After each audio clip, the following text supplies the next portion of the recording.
The views expressed on this program do not necessarily reflect those of this station.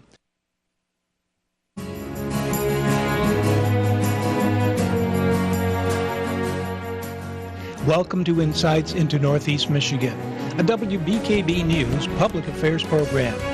Insights deals with the issues affecting those in the community, as well as Northeast Michigan and the state. And now, Insights into Northeast Michigan.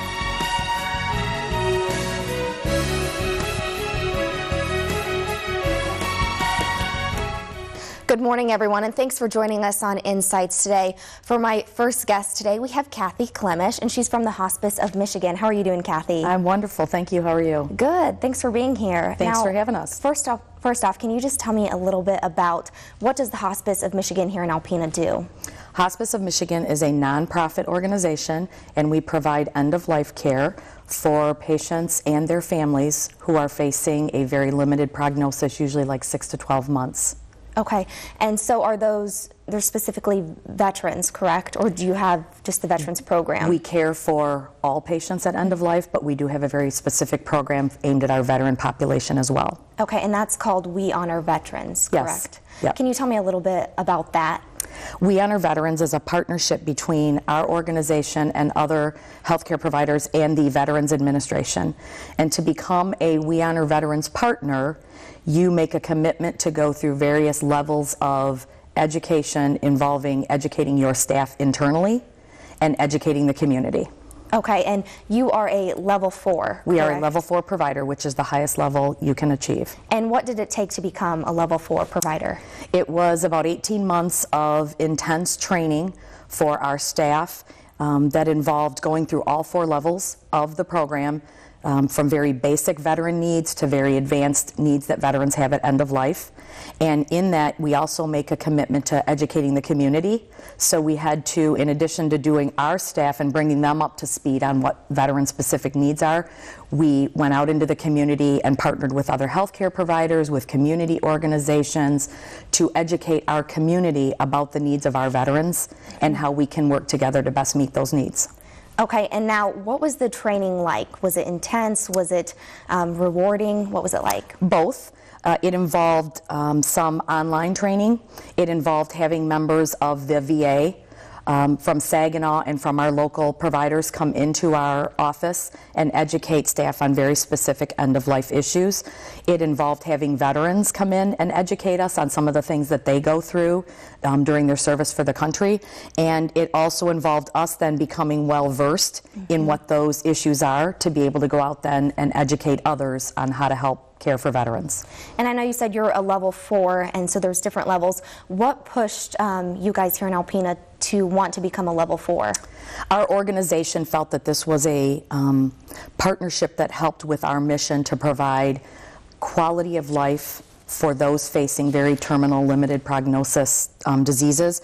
And the veteran population is, we feel very strongly, in being able to meet their needs specifically.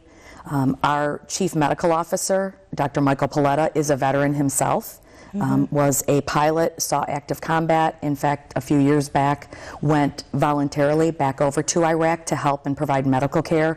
So as an organization, we felt very strongly that this was a partnership that was a good fit for the mission we have. Okay, so it's something you guys are very passionate about. Very passionate about. We have veteran employees across the state, and we always recognize them for their service as well. So it was something that we embraced wholeheartedly, and all of our branch sites across the state of Michigan are level 4 providers. Okay, now are you the first level 4 in the state of Michigan? The Alpena team for Hospice of Michigan was the first to get level 4 accreditation, so we were pretty excited about that. That's so amazing. It is amazing, and it allows us, in doing that, we have demonstrated to the Veterans Administration that they can feel very confident when a veteran patient is receiving end-of-life care at Hospice of Michigan, that we are very well prepared to meet their needs. Correct. And when you go out into the community to educate everyone else about how to take care of veterans, what are some of the things you teach them? We talk about different things that a veteran can go through. Obviously, PTSD, post-traumatic stress disorder, is a big one. So we talk about that. We talk about whether a veteran has been in active combat or not in active combat. They can still have issues that resurface as they're facing their own mortality. We talk about different wars that veterans may have served in and how some of those wartime services affect them, not just at end of life, but have been affecting them throughout their life. We focus on, for example, Vietnam veterans, when they came back from combat and weren't very well received and welcomed in their own country, how that is different from somebody who fought in World War II, where those veterans came home as heroes. We talk about Korean War veterans who are often overlooked because there's still debate in the country about whether that was actually a war. Yes, there is. And so we talk about how some of those experiences that they had have affected them in their life, and how it can affect them during the end stages of illness. Okay, so then once you educate everyone, you then go out and help the veterans as well. So you help veterans in the home and in hospitals, correct? Correct. In hospitals, home, nursing homes, assisted living facilities. I am sad to report that we have had some veterans that are homeless that we have provided care for. So wherever that veteran resides or calls home, we take our care to them. Okay, so anyone can call who's a veteran and say, I need some extra help, and you guys will be there for them? Correct, correct. We have a palliative care program for persons who are a little farther up the disease process, and maybe they're looking at a 12 to 24 month prognosis, where we help them with symptom management, we help them with psychosocial help, with emotional support, with spiritual care, and then of course we have our hospice program for those folks that are facing a very life-limiting illness.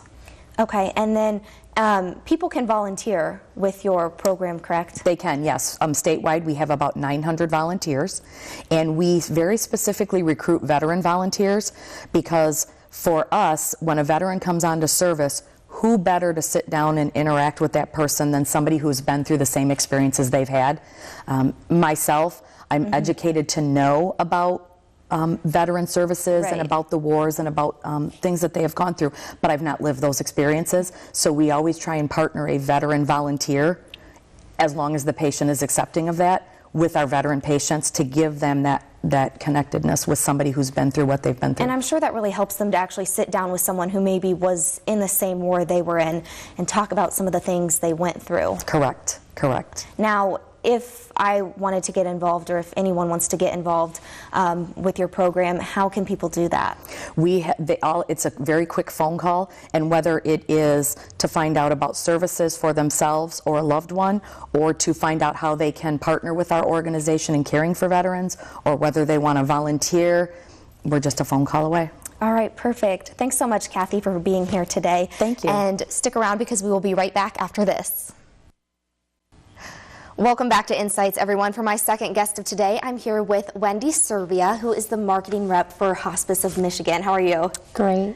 Thanks for being here. Thank you for having me. And first off, can you just tell me a little bit about your job as the marketing representative? Sure. My job is to educate the community about Hospice of Michigan and the services that we provide. I visit many facilities, doctors' offices, hospitals in our community, as well as service organizations, to let them know what we do. And what's it like, you work with the We Honor Veterans program as well, correct? I do. What's it like working with that program? It's amazing. It's an amazing opportunity to have the chance to actually honor veterans in our area. We do that both on a personal level as well as at many of our facilities. And what's it feel like to know that you're helping out veterans? It's a great feeling. It's a great feeling to get a chance to actually honor someone for the service that they provided to our country. And as we know, this coming Tuesday is Veterans Day, and so the Hospice of Michigan is putting on a ceremony, correct? We are. We actually have two ceremonies going on. We have one at 1:30 at Turning Brook Retirement Community, as well as at 2 o'clock we have one at Tender Care Alpena. And what's going to be happening at these ceremonies? At each of the ceremonies, they're a little bit different. They are both open to the public, and we have veterans as well as our staff, and some of our staff are actually veterans that will take time to honor each of the veterans that are in each facility. They're not necessarily hospice patients. They could be just someone who lives in the facility, as well as employees. At each facility, there are actually employees that work at each place that are also veterans. Each veteran receives a certificate from our organization that thanks them for their service, as well as a pin that has Hospice of Michigan and the American flag on it. Okay, so are you just honoring veterans at Turning Brook? Are they just people who work there, or can any veteran in the community? Anyone can come and attend. We have certificates obviously prepared ahead of time with the people that will be receiving them. But within the community, we do this throughout the year, not only on Veterans Day, Memorial Day, Labor Day, sometimes around those holidays. We do specific pinnings, but we also do a lot of private pinnings in people's homes. Those are mainly patients that we find out that are veterans that come onto our service as well. And can you explain what the pinning ceremony means? What does it mean to be pinned as a veteran? So to be pinned as a veteran with our organization, we actually prepare a certificate that honors their branch of service that they served in, as well as they receive a pin, actually similar to the same one that I have on, with American flag and Hospice of Michigan. And what it does, it's just an intimate ceremony that they can include their family members and friends, and it gives us a chance to thank the person for serving our country for us. Okay, and why do you think it's so important that we as Americans honor our veterans? We feel as an organization very strongly about honoring our veterans. We would not be here without the service that they provided to our country for all of us. So we've made it high on our priority list to honor that. Many of the vets have never been honored or haven't been honored or spoken about it in a very long time. So we feel it's a great opportunity to talk about that and thank them personally for their service. Which is definitely so important, because some of the veterans, when they came home from war, were never recognized, right. Specifically the Vietnam War. Right. So do you honor a lot of Vietnam vets as well? We do. We have specific training that each of our staff members have received, and education about each of the wars to remind them that someone like a Vietnam vet was not recognized the same as someone who came home from World War II as a hero, or the Korean War, or someone who just has served during non-war time but still served and put their time in. Their families also experienced a lot of them being away, and they've had a lot of experiences as well, and we honor that family for allowing their loved one to be a part of the service. So you guys help the families as well, not just the veterans? We do. Support for a hospice patient specifically, we provide support for their entire family. So our social workers are there not only for the patient, but sometimes the family needs spiritual care or social work support much more than the veteran does as well. So in the way that you support veterans and their families, it's different because you're saying the families a lot of time need maybe more social help? They might need more specific needs. There may be something that a veteran may have experienced during wartime that maybe their loved ones didn't even realize or recognize, and at end of life they might have issues with that, or that might come more on the surface. And so our social work and spiritual care specifically are there to help the families through that. So it might be a story that their husband or loved one or wife brought up that they experienced that they weren't aware of, and our team can help them through that. Okay, so you kind of teach the family how to deal with their veteran and give them both help so that they can... Exactly. Would you say, does it help to, I don't know, to heal them? Is that the right word? It could be, or just kind of come to terms with it and give them the tools to walk them through that at end of life specifically. So it's not always obviously healing, but it might help them kind of connect some of the dots. Something may have come up that they didn't understand why someone behaved a certain way, and at end of life it may kind of connect those dots. Okay. What had happened. And now on Tuesday, like you said, you're going to be giving out the certificates. The pinning ceremony will be going on for veterans, and any veteran who would like to be a part of this is welcome. They are correct? welcome in the facility, definitely. There will be people from the base coming out, also helping with that, as well as local veterans helping with each of the pinnings. And the public can come and watch this, correct? They can. Is there anything else special going on during the pinning ceremony besides just handing out the certificates? The ceremony really consists of recognition. Recognition. Yeah, I have trouble saying that word too. Of each of the veterans individually, their names are announced. We do a prayer. We have a poem called "What is a Veteran" that will be read. We typically close and end with a prayer, and sometimes even I have to take a look, but taps may be played as well. All right, I'm sure it's going to be such a special event. And really quickly again, can you state where they are and what times on Tuesday? Sure. Tuesday at 1:30 at Turning Brook and Retirement Community, and at 2 o'clock Tender Carol Alpena over on Long Rapids. Okay, so they're both right here in town then. Yeah. All right, I'm definitely going to come and watch this because it sounds like such an awesome event, and it's so great that we get to honor our veterans like this on Veterans Day. Great. All right, well, I just want to thank you so much for being here. We really appreciate it. Thank you for having us. All right, and stick around for our last segment of Insights. Welcome back, everyone. I'm here with Wayne Trapp, who is the commander of the American Legion. How are you doing today, Wayne? Not too bad. Good. Now, Wayne, you are involved in several different wars, but you started out in the Marines, is that correct? Marine Corps, yeah, that's what I served in. Okay, and then from the Marines, where did you go from there? Well, that was all the Marine Corps. Went into service. I just went from one company or division to another. So what division did you start out in? I started out as being a pilot I was going to be in, and I ended up not being able to do it because of my ears.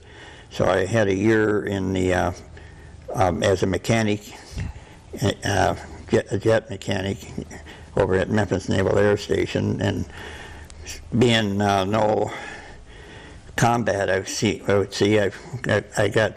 transferred out into the 2nd Marine Division, which I served on the USS Sandoval in the Mediterranean for one tour, and the second tour on the USS Boxer up along England and Scandinavian countries.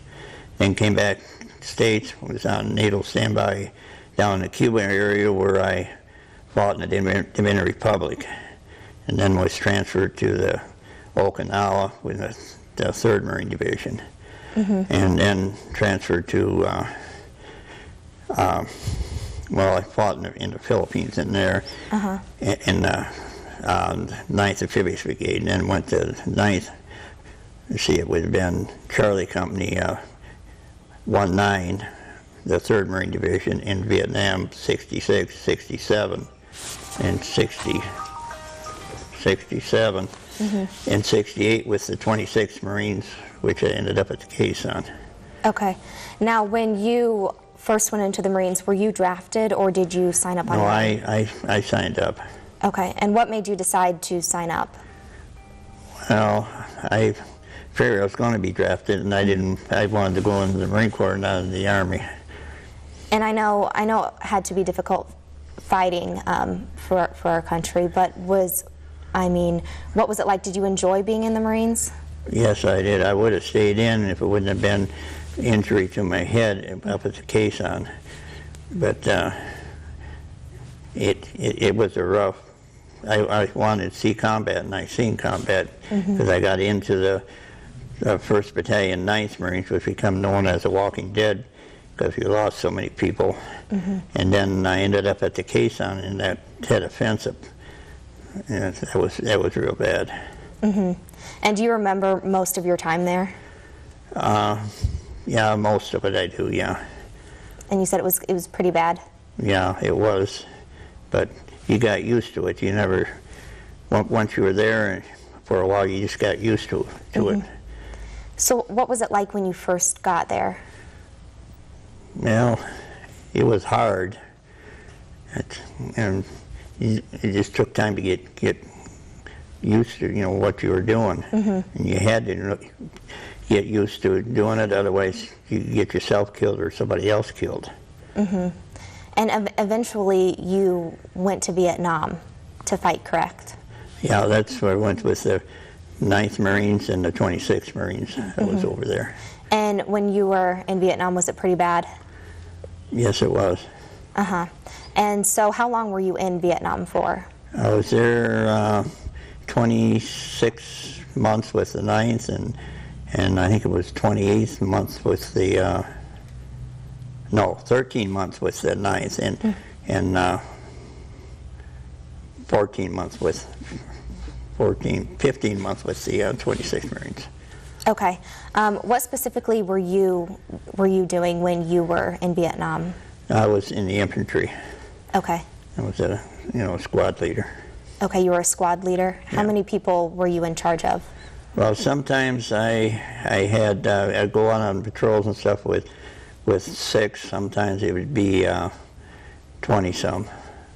And so then eventually you got to come back to the States. What was the feeling you had when you realized you were going to get to come home to the U.S.? You know, I didn't really want to come back. I wanted to stay. You did? But when you got back here, it took quite a bit to get used to it. So why did you want to stay? Well, I just got used to being there. You just got used to your job and Yeah. your daily life? Yeah, and you kind of didn't like to believe the guys that you've been with for so long.